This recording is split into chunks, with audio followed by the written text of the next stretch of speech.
Bismillahirrahmanirrahim. Assalamualaikum warahmatullahi wabarakatuh. Alhamdulillahirabbil alamin wa bihi nasta'inu ala umuri dunya wa din wa salatu wassalamu ala asrofil anbiya'i wal mursalin wa ala alihi washabihi ajmain amma ba'du. Pertama-tama marilah kita panjatkan puji syukur kita kehadirat Allah Subhanahu wa taala yang telah memberikan kita nikmat, di antaranya nikmat Islam, iman, sehat rohani dan jasmani. Tidak luput salawat dan salam marilah kita curahkan kepada junjungan alam yakni Nabi Muhammad SAW. Di sini saya akan memperkenalkan terlebih dahulu anggota kelompok saya. Perkenalkan, saya sendiri Muhammad Rashidin dan ada juga teman saya Munjin Mauludin Mubarak. Kami berdua akan menjelaskan materi tentang bahasa. Langsung saja, bahasa adalah bentuk komunikasi baik terucap, tertulis maupun berupa isyarat. Berdasarkan pada sistem simbol, kita memerlukan bahasa untuk berbicara dengan orang lain, mendengarkan orang lain, membaca dan menulis. Di dalam bahasa terdapat struktur bahasa. Struktur dasar bahasa memiliki beberapa bagian. Yang pertama ada fonologi. Fonologi adalah sistem bunyi bahasa. Bahasa dibuat dari bunyi-bunyi dasar atau fonem.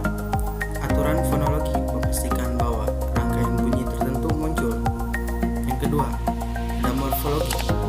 Morfologi adalah aturan bahasa mengenai pembentukan kata. Setiap kata dalam bahasa Inggris dibuat untuk satu morfem atau lebih. Morfem adalah unit terkecil dari bahasa. Yang ketiga ada semantik. Semantik adalah arti kata-kata dan kalimat dalam bahasa tertentu. Setiap kata memiliki seperangkat ciri semantik yang unik. Misalnya, gadis dan wanita memiliki semantik yang sama. Namun, keduanya berbeda secara semantik terkait dengan usia. Yang keempat, ada pragmatis. Pragmatis adalah karakter yang digunakan dari bahasa dan kemampuan bahasa untuk mengkomunikasikan lebih banyak makna dibandingkan yang disampaikan. Aspek pragmatis dari bahasa membantu kita dalam menggunakan kata untuk mendapatkan hal yang kita inginkan. Dan di sini juga terdapat bahasa dan kognisi. Bahasa dan kognisi adalah sistem luas yang menyimbolkan kemampuan untuk mengekspresikan mayoritas pikiran. Bahasa adalah sarana untuk saling mengkomunikasikan pikiran kita. Koneksi antara bahasa dan pikiran menarik perhatian psikolog. Beberapa berpendapat bahwa kita tidak dapat berpikir tanpa bahasa.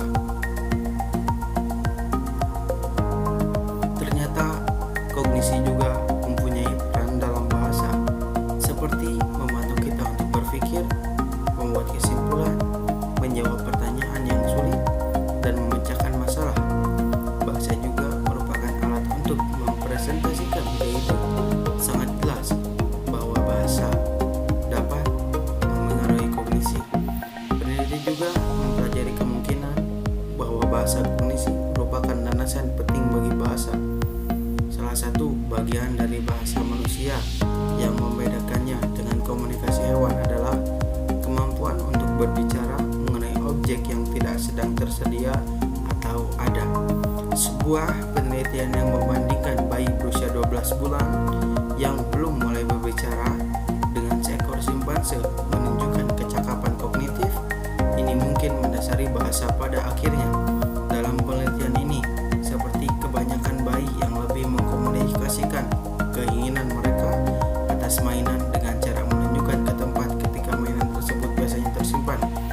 Bagi kebanyakan bayi, ini adalah hak yang pertama mereka lakukan untuk mendapatkan perhatian dari orang lain yang ada. Sebelum mereka dapat berbicara, manusia lebih banyak berkomunikasi dengan sesamanya mengenai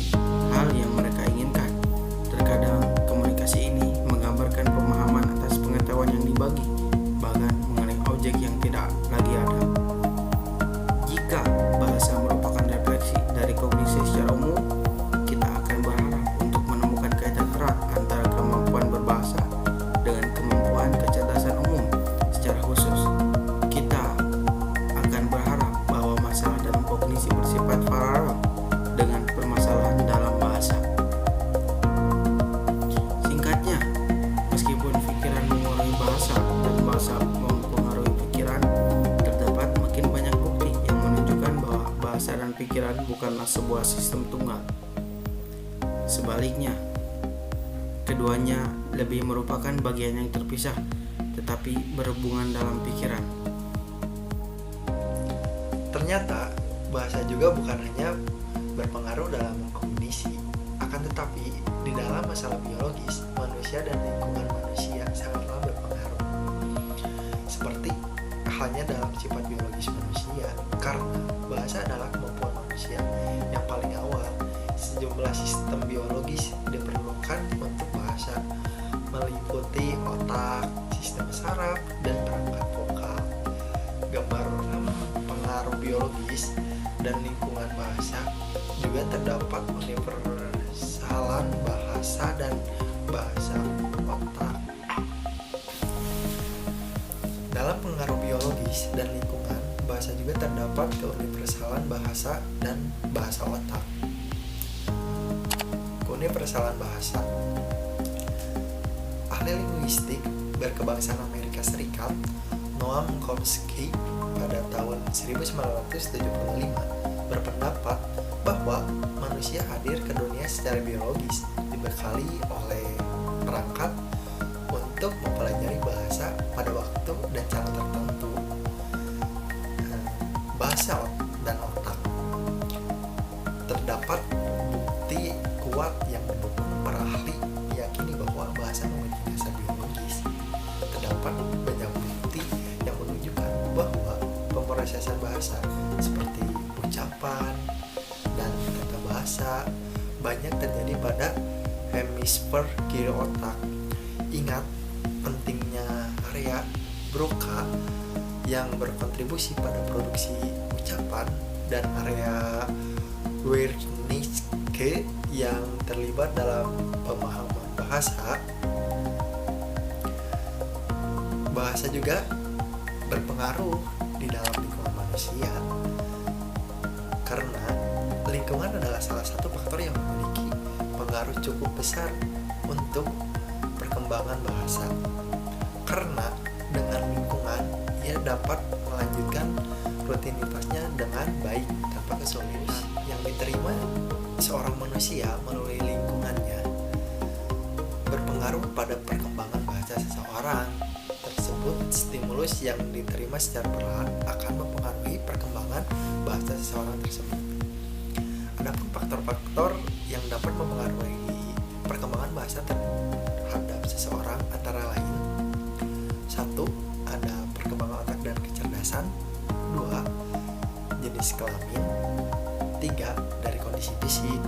4. Lingkungan keluarga. Yang kelima, kondisi ekonomi. Yang keenam, pengaturan sosial atau budaya daerah. 7. Bilingualisme atau dua bahasa.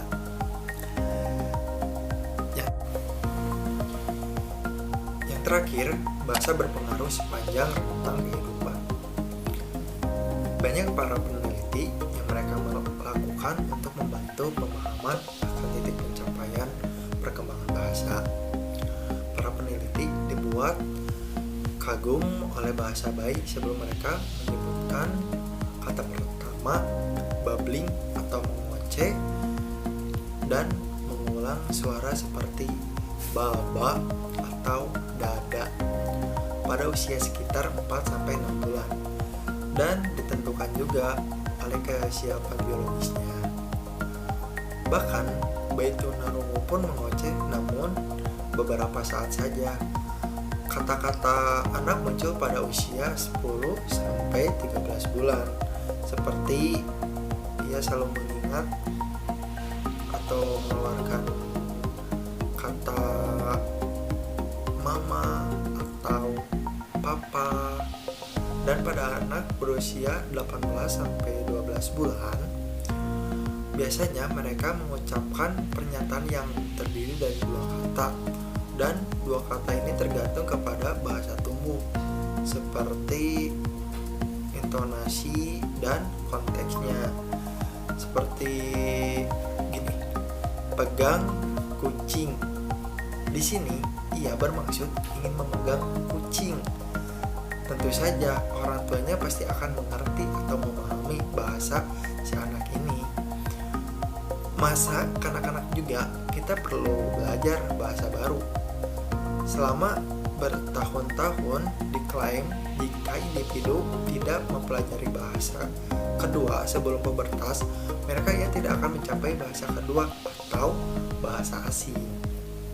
Oleh karena itu, bagi pembelajar bahasa kedua yang terlambat seperti masa remaja dan orang dewasa, kosakata baru lebih mudah dipelajari dibandingkan bunyi dan tata bahasa baru.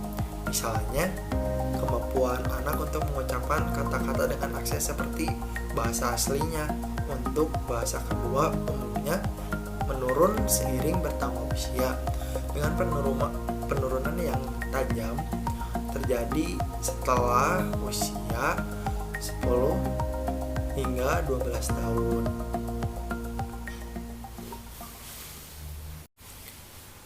Mungkin cukup sekian materi yang kami dapat sampaikan. Wassalamualaikum warahmatullahi wabarakatuh. Yes.